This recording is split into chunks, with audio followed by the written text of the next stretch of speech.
TJ, how you doing this morning? I'm great, fellas. How's it going? Good. How's your golf game, first off, before we get going to draft talk? Where are you at right now? Man, last time I played, I think I shot a 93. I'm nowhere near where I was when I was playing consistently, but, it's still fun. I enjoy going out there. Even when you think you're playing great, you shoot some great shots, and you look up at the end of the scorecard, and it's the same score. Yeah. So I got a couple of questions for you, TJ. I know you're going to be announcing the day 2 pick, but first of all, Aqib Talib, your teammate, he's been breaking Broncos news. He did that with the Jalen Waddle trade, and then he says, be on the lookout for some trade maybe during the draft. What kind of inside news do you got for us? Try and one-up him. Man, I don't really got I don't think I'm as much as inside as Lieb yet, man. Lieb and Sean and Lieb be, doing his his journalism duties, man. He's deep inside, so he got a one up on me on that one. Well, I just hear it as they come. What I was going to ask you is, if they do some sort of trade and they give away the day 2 pick, then what do? You're in Pittsburgh to go announce the pick. Then what? Plays golf. That's what he does.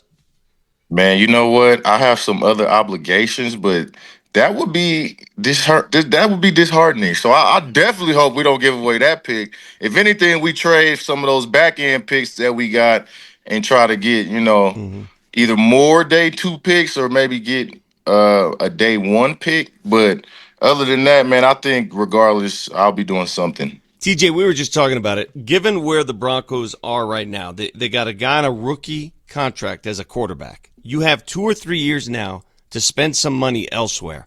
And it would not surprise me one bit if the Broncos take some shots, take some risks. Don't you agree this is the window, this is the time? Yeah, it's definitely the time. It's definitely the time. You got a mature quarterback in his rookie year. He's not just in his rookie year, right? He has experience. He has playoff experience for 2 years now.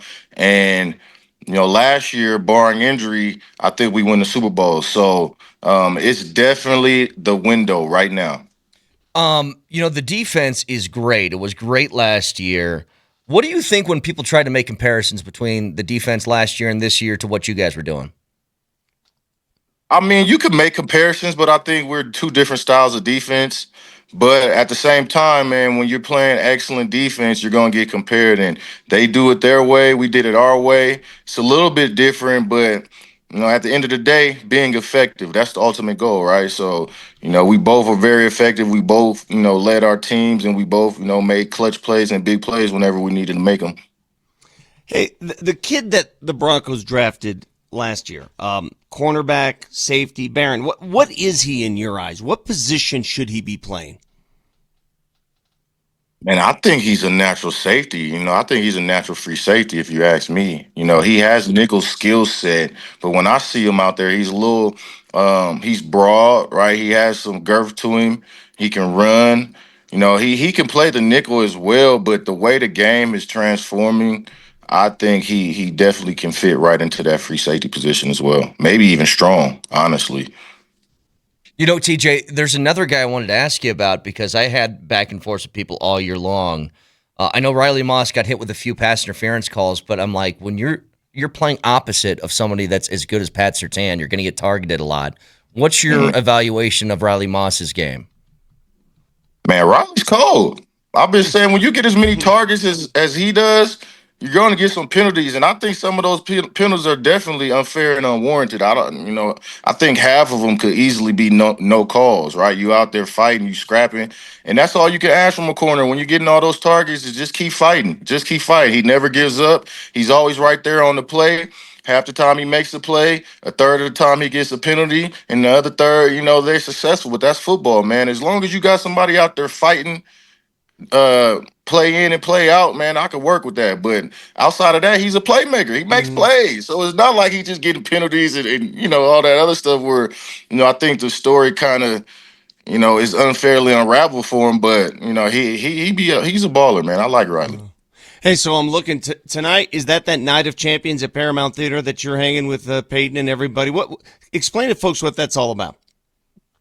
You know what? It's just a night of congregation for us, a few of the players and storytelling, so the fans could get an insight of what that year was really like, what the Super Bowl period and the playoff periods was really like from all of us sitting there. in the same room. I think this may be the first time that has actually happened, because you hear the stories individually when guys do their own particular interviews or their own perspectives of how that year was, or what happened during that time. But having a few guys, D Ware, Payton, myself, Emmanuel, a few other guys, it's like we're all right there, right in front of each other, and it's almost like a live podcast, right? That's awesome. It's going to be tonight at Paramount. I'm not even sure if tickets are still available, but if they are, look it up. Hey, the one thing I want to mention, and you guys will weave stories all night, that season, it's not as if it was magical from the get-go. You had ups and downs. Hell, your franchise quarterback, your Hall of Fame quarterback missed half the season with an injury, and then he had to come back. I mean, can you comment a little bit on the coaching job Gary Kubiak pulled off just to keep people happy, to keep egos in check, having to go through all of that and still find a way to win the Super Bowl? You know what? I disagree. I think it was magical from the start, because when you think of magic, right, you don't think of something that you see the whole time coming, right? Yeah. It's something that's not in sight and that comes out of nowhere, right? Making the rabbit come out of the hat, right? We had those kind of moments all year. Game-winning plays at the end of games, starting with game one. Just when you think that we're not going to get it done, Peyton gets hurt, Brock comes in, and boom, we keep winning. It's like that's what is so magical about that season, right? It wasn't just a clear-cut path for us to the Super Bowl. There's a lot of ups and downs, a lot of uncertainty in how far we would get, and I think that's what makes it so magical. TJ Ward with us. You're with us on behalf of a couple things, but one of them is the Ward Boy Project. Can you tell us a little bit about that? Yes, the Ward Boy Project is our foundation. Me and my brother started a few years back. Just giving back to the youth, giving back to youth programs, getting back to underserved communities, right? We love to create access and opportunities for kids through programs and through fundraisers. So that's what that's all about. It's up in the Bay Area where we're from. We have our football camps, of course. We have a mentorship program called the Draw Program. That is what, we're fundraising right now for. Mostly, we have a golf tournament May 18th at Crow Canyon Golf Course in San Ramon. So if you haven't checked that out and want to be a part of that golf tournament, celebrity golf tournament, be a bunch of guys out there, you can go to wardboyproject.org, or you can go to @wardboyproject on Instagram and get all the details. Well, you got a busy week, man. You got the function tonight, then you're going to Pittsburgh for the draft. Have you done that? You've done that before, haven't you, where you called out a Broncos draft pick? Have you done that? No, I haven't. You haven't? This is my first time. All right. Yeah. Yeah, I'm just curious. Do they just hand you a piece of paper and you make up whatever the hell you want? Do they hey, man, read the prompt. How does it work? Have they told you?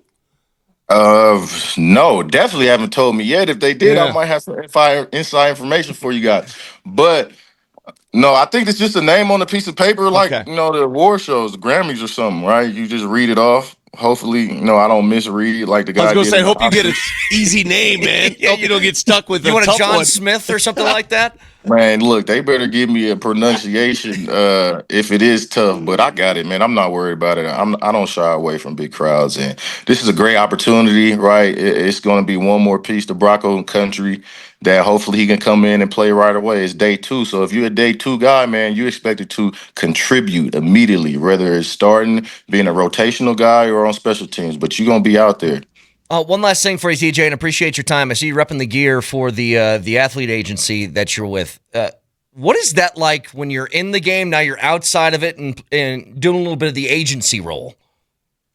Man, it's been great, man. It's been some ups and downs, like any, career starting off, right? We started this in 2021. We have two sides. We have a football and a basketball side, and now, really a third side with the NIL, coming amongst us so fast and rapidly. But it's just championship representation, man. It's something that I felt ideal representation should be from a player's perspective. Someone who's done it at every level, has been through the top of the top and the bottom of the bottom as an athlete. So just giving perspective to these guys and big advice, right? We hopefully, I do have some. Well, I got a guy that's coming out this year. His name is Julius Lowridge, and he may be a guy we may be looking at. He goes to South Dakota State, plays running back, and I think we need a couple running backs here in Denver, so that'll be cool. Is that Hey, my inside information? yeah. Is that what?